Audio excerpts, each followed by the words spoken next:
Chicken വില സർവകാല റെക്കോർഡിൽ. നിലമ്പൂർ ഭാഗത്ത് കോഴിയിറച്ചിക്ക് കിലോയ്ക്ക് 265 രൂപ വരെയായി ഉയർന്നു.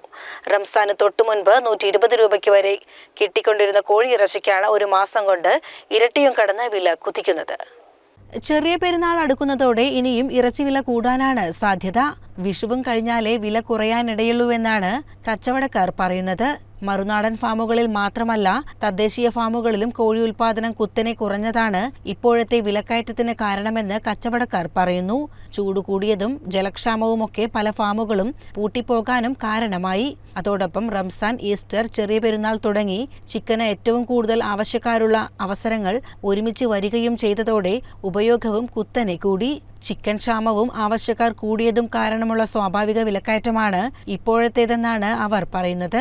പണ്ടൊക്കെ തമിഴ്നാട്ടിലെ നാമക്കല്ലിൽ നിന്നും മറ്റുമൊക്കെയാണ് ഇറച്ചിക്കോഴികൾ എത്തിയിരുന്നതെങ്കിൽ സമീപകാലത്തായി ജില്ല ഇക്കാര്യത്തിൽ ഏതാണ്ട് സ്വയം പര്യാപ്തമാണ്. ജില്ലയിൽ 3000 ഫാമുകളെങ്കിലും ഉണ്ടെന്ന് കച്ചവടക്കാർ പറയുന്നു.